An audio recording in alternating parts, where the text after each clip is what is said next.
ഷായുടെ രഹസ്യ police സാവാക്ക് Iranian ചരിത്രത്തിലെ തന്നെ ഏറ്റവും ഭീകരമായ ഒരു പേരാണിത്. ഒരു കാലത്ത് ഷായുടെ അധികാരത്തിന്റെ ഉരുക്കുമുഷ്ടിയായിരുന്ന ഈ സംഘടന എങ്ങനെയാണ് ആ ഭരണകൂടത്തിന് തന്നെ അന്ധകനായത്? അതാണ് നമ്മളിന്ന് നോക്കാൻ പോകുന്നത്. സ്ക്രീനിൽ കാണുന്ന ഈ കെട്ടിടം കണ്ടോ? ഇതാണ് എവിൻ ജയിൽ. വെറുമൊരു ജയിലല്ല ഇത്.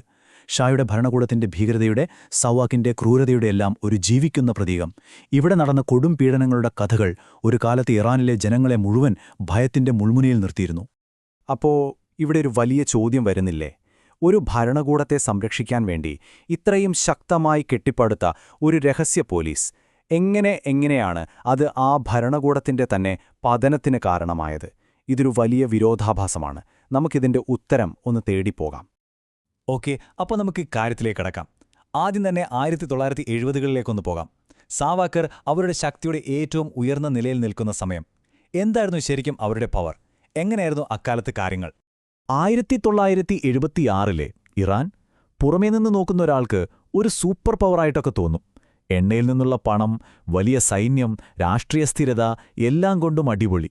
പക്ഷേ അതൊരു മുഖമൂടി മാത്രമായിരുന്നു.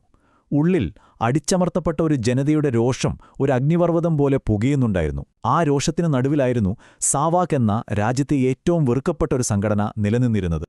അപ്പോ സാവാക്കിന്റെ ഈ ഭീകരമായ പ്രവർത്തന രീതികൾ മനസ്സിലാക്കണമെങ്കിൽ നമ്മൾ ആദ്യം അവർ എങ്ങനെ, എന്തിന് ഉണ്ടായി എന്നറിയണം. അതിന്റെ വേരുകൾ കിടക്കുന്നത് ശീതയുദ്ധ കാലഘട്ടത്തിലാണ്. രണ്ടാം ലോക മഹായുദ്ധം കഴിഞ്ഞ സമയം. മിഡിൽ ഈസ്റ്റ് ആകെ പ്രക്ഷുബ്ധമാണ്. എവിടെയും ഒരു സ്ഥിരതയില്ല. അങ്ങനെ ഒരു സാഹചര്യത്തിലാണ് ഷാ ചിന്തിക്കുന്നത് തന്റെ അധികാരം ഉറപ്പിക്കാൻ എന്തും ചെയ്യാൻ മടിക്കാത്ത അതിശക്തമായൊരു സംവിധാനം വേണമെന്ന്. ഇതിന്റെയൊക്കെ തുടക്കം 1953 അട്ടിമറിക്ക് ശേഷമാണ്. ഷാ അധികാരം തിരിച്ചുപിടിച്ചെങ്കിലും ഉള്ളിൽ നല്ല പേടിയുണ്ടായിരുന്നു. വീണ്ടും ഒരു ജനകീയ മുന്നേറ്റമുണ്ടാകുമോ? കമ്മ്യൂണിസ്റ്റ് പാർട്ടി വളരുന്നു, അമേരിക്കയുടെ സമ്മർദ്ദം വേറെ. ഇതിനെല്ലാം ഒരു പരിഹാരമായിട്ടാണ് എല്ലാം തന്റെ നിയന്ത്രണത്തിലാക്കാൻ ഷാ സാവാക്കിനു രൂപം കൊടുക്കുന്നത്. പക്ഷേ ഷാ ഇത് ഒറ്റയ്ക്കല്ല ചെയ്തത്. അവിടെയാണൊരു ട്വിസ്റ്റ്. സവാക്കിനൊരു ഭീകര സംഘടനയാക്കി മാറ്റാൻ സഹായിച്ചത് ആരൊക്കെയാണെന്നറിയോ? അമേരിക്കയുടെ CIA-യും ഇസ്രായേലിന്റെ മൊസാദും. അവരുടെ ഘടന ഉണ്ടാക്കാനും ഓഫീസർമാർക്ക് ട്രെയിനിങ് കൊടുക്കാനും ചോദ്യം ചെയ്യലിന്റെയും നിരീക്ഷണത്തിന്റെയും പുതിയ ടെക്നിക്കുകൾ പഠിപ്പിക്കാനുമെല്ലാം ഇവർ കൂടെ നിന്നു. ചുരുക്കി പറഞ്ഞാൽ ലോകത്തിലെ ഏറ്റവും മികച്ച ഏജൻസികളുടെ ഒരു ബെസ്റ്റ് ഓഫ് വെർഷനായിരുന്നു സവാക്ക്.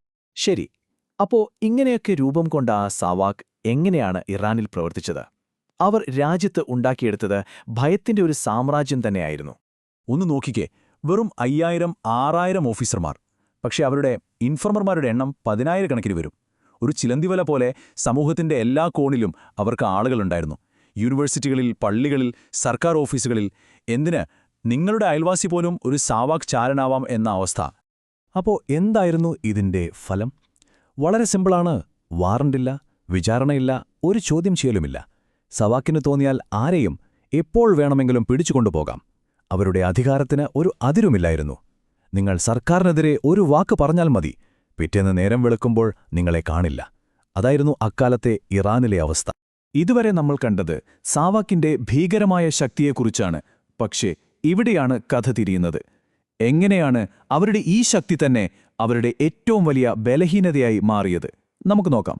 അവർ രാജഭരണത്തെ തകർത്തത് പ്രധാനമായും 3 വഴികളിലൂടെയാണ്. ഒന്നാമത്തെ കാര്യം, സമാധാനപരമായി പ്രതിഷേധിക്കാനുള്ള എല്ലാ വാതിലുകളും അവർ കൊട്ടിയടച്ചു. അപ്പോൾ പിന്നെ ജനങ്ങൾക്ക് വിപ്ലവമല്ലാതെ വേറെ വഴിയില്ലല്ലോ. രണ്ടാമതായി, പരസ്പരം കീരിയും പാമ്പുമായിരുന്ന ഇടതുപക്ഷക്കാരെയും ഇസ്ലാമിസ്റ്റുകളെയും ലിബറലുകളെയുമെല്ലാം സാവാക്ക് എന്ന ഒരൊറ്റ ശത്രു ഒന്നിപ്പിച്ചു. മൂന്നാമത്തേത്, ഷായുടെ ഭരണകൂടം ജനങ്ങളുടെ കണ്ണിൽ ധാർമ്മികമായി പാപ്പരായി. അതിന്റെ മുഖമായി മാറിയത് സാവാക്കായിരുന്നു. ഈ പറയുന്നതിൽ എല്ലാമുണ്ട്. സമാധാനപരമായ എതിർപ്പ് അസാധ്യമായപ്പോൾ പ്രതിപക്ഷം വിപ്ലവത്തിലേക്ക് തിരിഞ്ഞു. അതായത് ജനങ്ങളെ അത്രയധികം അടിച്ചമർത്തിയപ്പോൾ അവർക്ക് ആയുധമെടുക്കുകയല്ലാതെ വേറെ വഴിയില്ലാതായി.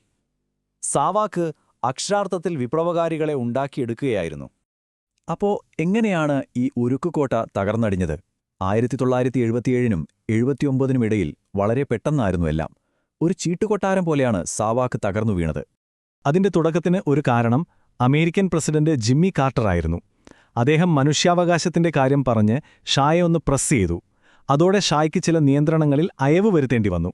പക്ഷേ ആ തുറന്നുകൊടുത്ത ചെറിയ വിടവിലൂടെ ഒരു പ്രളയം പോലെയാണ് ജനങ്ങളുടെ പ്രതിഷേധം പുറത്തേക്ക് വന്നത്. ഈ ചിത്രങ്ങൾ നോക്കൂ.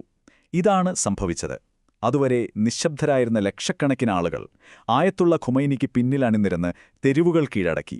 ആ ജനക്കടലിനു മുന്നിൽ സാവാക്കിന്റെ തോക്കുകൾ നിഷ്പ്രഭമായി.